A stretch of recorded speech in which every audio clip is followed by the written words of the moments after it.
Hi hello my dear gorgeous friends. ಮತ್ತೊಮ್ಮೆ ಒಂದು cup coffee ಜೊತೆ ಈ ನಿಮ್ಮ ಸುಮ. ಆತ್ಮೀಯರೇ, ಹೀಗೆ ಸೋಷಿಯಲ್ ಮೀಡಿಯಾ ಪ್ಲಾಟ್ಫಾರ್ಮಲ್ಲಿ ಒಂದು ಸಂದೇಶ ನನ್ನೊಬ್ಬ ಅತ್ಯಾಪ್ತ ಸ್ನೇಹಿತರು ಕಳಿಸಿದ್ರು. ಸ್ನೇಹಿತರ ಕೊರತೆ ಎಂಬ ಶೀರ್ಷಿಕೆ ಅಡಿಯಲ್ಲಿ ನಿಜವಾಗಲೂ ಯೋಚಿಸುವ ವಿಷಯವೇ ಇದಾಗಿದೆ. ಆತ್ಮೀಯರೇ, ನಾವು ನಮ್ಮ ಮಕ್ಕಳಿಗೆ ಮೊಮ್ಮಕ್ಕಳಿಗೆ ಇದನ್ನು ಅರ್ಥ ಮಾಡಿಸಲೇಬೇಕಿದೆ. ಕಾರಣ ಸ್ನೇಹದ ಆಪ್ತತೆ. ಸ್ನೇಹ ಎಂದರೇನು, ನಾವೆಲ್ಲರೂ ಸ್ನೇಹವನ್ನು ಹೇಗೆ ಗೌರವಿಸಿದ್ದೇವೆ ಎಂಬುದು ನಮಗೆಲ್ಲ ಅದರ ಸವಿ ಅನುಭವ. ಕಷ್ಟದ ಸಮಯಗಳಲ್ಲಿ, ಸೋತ ಕ್ಷಣಗಳಲ್ಲಿ ಸ್ನೇಹ ಎಷ್ಟು ಆಪ್ತವಾಗಿತ್ತು ಎಂಬುದರ ಅರಿವಿದೆ, ಹೌದಲ್ವೇ? ಹಾಗಾಗಿ ನಾವೆಲ್ಲರೂ ದೃಢ ನಿರ್ಧಾರದಿಂದ ಮಕ್ಕಳನ್ನು ಸಿದ್ಧ ಮಾಡಬೇಕಿದೆ. ಸ್ನೇಹದ ಅವೇರ್ನೆಸ್ ಅವರಿಗೆ ಕೊಡಬೇಕಿದೆ. ಸ್ನೇಹಿತರೆ, ನಾವು ಕೂಡ ಕಳೆದುಕೊಂಡಿರುವ ಸ್ನೇಹವನ್ನು ಪಡೆಯಬೇಕಿದೆ. ಏನಂತೀರಾ ಸ್ನೇಹಿತರೆ? ಈ ಒಂದು ಸ್ನೇಹಿತರ ಕೊರತೆ ಎಂಬುವ ಈ ಸಂದೇಶವನ್ನು ಕ್ಲುಪ್ತವಾಗಿ ನನ್ನ ಆಲೋಚನೆಯಲ್ಲಿ ನಿಮ್ಮೆಲ್ಲರೊಂದಿಗೆ ಹಂಚಿಕೊಳ್ಳುತ್ತಿರುವೆ, ನನ್ನದೇ ಆದ ಧಾಟಿಯಲ್ಲಿ. ಸ್ನೇಹಿತರ ಕೊರತೆ, ಎಸ್, ಯೋಚಿಸಬೇಕಾಗಿದೆ. ಯೋಚಿಸುವ ಸಮಯವೂ ಬಂದಿದೆ. ಈಗ ಪ್ರಸ್ತುತ ಪ್ರಪಂಚವನ್ನು ಕಾಡುತ್ತಿರುವ ಅತಿ ದೊಡ್ಡ ಸಮಸ್ಯೆಗಳಲ್ಲಿ ಒಂದು ಸ್ನೇಹಿತರ ಕೊರತೆ ಅಥವಾ ಅಭಾವವೂ ಕೂಡ. ಇದು ನಂಬಲು ಕಷ್ಟವಾದರೂ ಇದು ನಿಜ ಮತ್ತು ವಾಸ್ತವ. ಅಂಕಿಅಂಶಗಳು ಏನು ಹೇಳುತ್ತವೆ ಅಂದರೆ, 1960ರಲ್ಲಿ ಒಬ್ಬ ವ್ಯಕ್ತಿಗೆ 100 ಆಪ್ತ ಸ್ನೇಹಿತರಿದ್ದರು, ಅದರಲ್ಲಿ 50 ಅತ್ಯಾಪ್ತರು. 1990ರ ಹೊತ್ತಿಗೆ ಆ ಸಂಖ್ಯೆ 50ಕ್ಕೆ ಆಪ್ತ ಸ್ನೇಹಿತರು ಆಗಿ ಇಳಿಯಿತು. 10 ಮಂದಿ ಅತ್ಯಾಪ್ತರೂ ಇರಲಿಲ್ಲ. 2020ರ ಹೊತ್ತಿಗೆ ಅದು ಕೇವಲ 10ಕ್ಕೆ ಸೀಮಿತ ಸ್ನೇಹಿತರು. ಆಪ್ತರೂ ಅಲ್ಲ, ಅತ್ಯಾಪ್ತರು ಒಬ್ಬರಿರಬಹುದೇನೋ. 2026ರ ಹೊತ್ತಿಗೆ ಒಬ್ಬ ನಿಜವಾದ ಸ್ನೇಹಿತ ಸಿಗುವುದೇ ಕಷ್ಟವಾಗಿದೆ. ಇತ್ತೀಚಿನ ಸಮೀಕ್ಷೆಯ ಪ್ರಕಾರ ನಮ್ಮ ಭಾರತದಲ್ಲಿ 12% ಜನರಿಗೆ ಹೇಳಿಕೊಳ್ಳುವಂತಹ ಸ್ನೇಹಿತರೇ ಇಲ್ಲವಂತೆ. ಇನ್ನು 70% ಜನರಿಗೆ ಸ್ನೇಹಿತರು ಇರುವುದು ಆನ್ಲೈನ್ನಲ್ಲಿ ಮಾತ್ರ. 18% ಜನರಿಗೆ ಸ್ನೇಹಿತರು ಇರುವರು, ಆದರೆ ಭೇಟಿ ಆಗಲು ಸಾಧ್ಯವಾಗದಷ್ಟು ಬ್ಯುಸಿ ಬದುಕಿನಲ್ಲಿ ಉಳಿದಿರುವರು.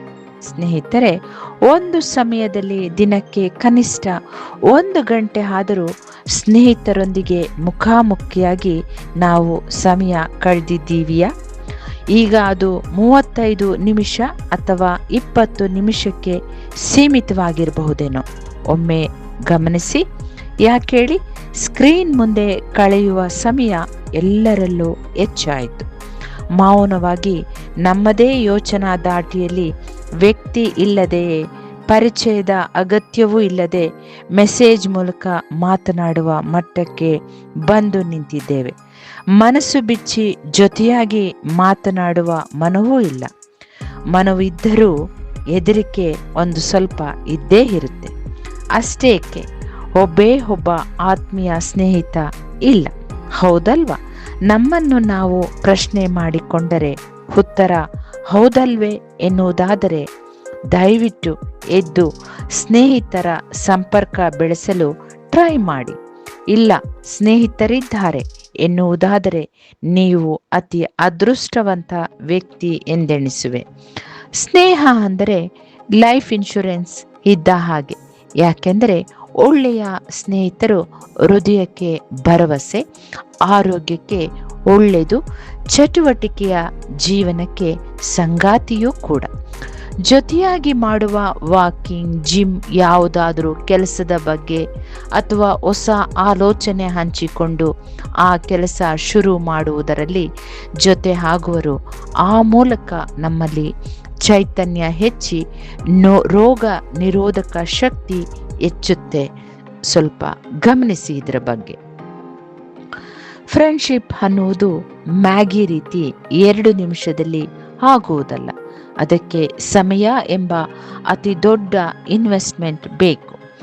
ಒಮ್ಮೆ ಒಳ್ಳೆಯ ಫ್ರೆಂಡ್ಶಿಪ್ ಆದ ಮೇಲೆ ಅಥವಾ ಬೆಳೆದ ಮೇಲೆ ನಂತರ ಅದನ್ನು ಉಳಿಸಿಕೊಳ್ಳಲು ಕೂಡ ಪ್ರತಿದಿನ ಸ್ವಲ್ಪ ಸಮಯ ಮೀಸಲಿಡಲೇಬೇಕು. ಗಿಡಕ್ಕೆ ನೀರು ಹಾಕಿದಂತೆ ಸ್ನೇಹಕ್ಕೂ ಮಾತುಗಳು ಎಂಬ ನೀರು ಬೇಕು. ಸ್ನೇಹಿತರೆ, ಒಮ್ಮೆ ಯೋಚಿಸಿ, ಇದು ಫ್ರೆಂಡ್ಶಿಪ್ಪಾ ಎಂದು. Office friendships. ಎಸ್, ನಾವು ಇಲ್ಲಿ ಸ್ನೇಹ ಎಂದು ಭಾವಿಸುವುದು ಬಹಳಷ್ಟು ಅವಶ್ಯಕತೆಗಳವರೆಗೆ ಬಾಹ್ಯ ಶುಭಾಶಯಗಳ ಜೊತೆ, ಅಂದರೆ ಹಾಯ್, ಹಲೋ, ಗುಡ್ ಮಾರ್ನಿಂಗ್, ಬಾಯ್, ನಮಸ್ತೆ, ಹೀಗೆ. ಇನ್ನು ಸೋಷಿಯಲ್ ಮೀಡಿಯಾ ಸ್ನೇಹಗಳು. ಫೇಸ್ಬುಕ್ಕಲ್ಲಿ 5,000 ಸ್ನೇಹಿತರು, ವಾಟ್ಸಪ್ಪಲ್ಲಿ 100 ಗ್ರೂಪುಗಳಿದ್ದರೂ ಆಪತ್ತಿನಲ್ಲಿ ಸಹಾಯ ಮಾಡಲು, ಸಾಂತ್ವನ ನೀಡಲು ಯಾರಾದರೂ ಇದ್ದಾರೆಯೇ? ಒಮ್ಮೆ ಯೋಚಿಸಿ. ಇವು ಬಹಳಷ್ಟು ಕಾಲಕ್ಷೇಪ ಮಾಡುವ ಮಾತುಗಳಿಗೆ ಸೀಮಿತ ಇಲ್ಲಿ. ಇನ್ನು ಬಾರ್ ಅಂಡ್ ರೆಸ್ಟೋರೆಂಟ್. ಗ್ಲಾಸ್ ಖಾಲಿಯಾಗುವವರೆಗಿನ ಮಾತು, ನಗು. ಕಿಕ್ ಹಿಡಿದದ್ದೇ ಮನುಷ್ಯ ಮಾಯ, ಹೌದಲ್ವಾ? ಅಸಲಿ ಸಮಸ್ಯೆ ಎಲ್ಲಿದೆ?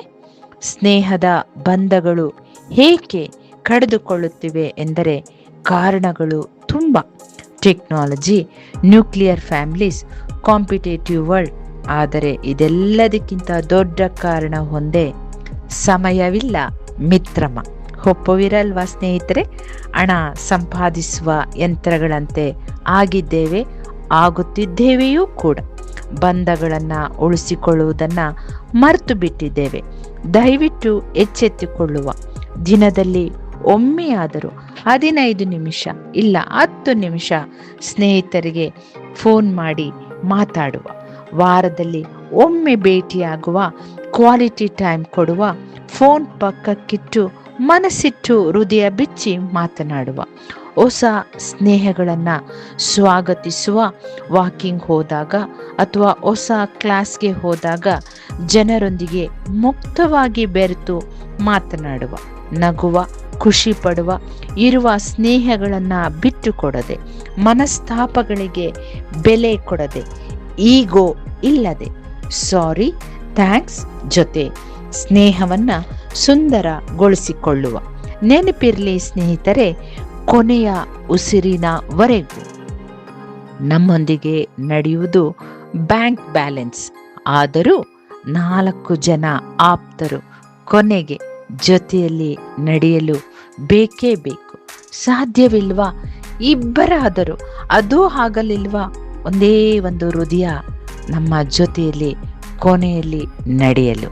ಆದ್ದರಿಂದ ಹಿಂದಿನಿಂದಲೇ ಈ ಕ್ಷಣವೇ ಶುರು ಮಾಡಿ ನಿಮ್ಮ ಫೋನ್ ಕಾಂಟ್ಯಾಕ್ಟ್ ಲಿಸ್ಟ್ನ ಚೆಕ್ ಮಾಡ್ಕೊಳ್ಳಿ.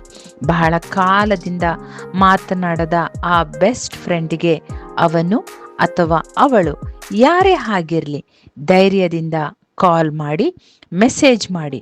ಆ ಸುಂದರ ಸ್ನೇಹ ಉಳಿಸಿಕೊಳ್ಳೋಣ, ಕಾಪಾಡಿಕೊಳ್ಳೋಣ. ಏನಂತೀರಾ? Good luck, take care, god bless.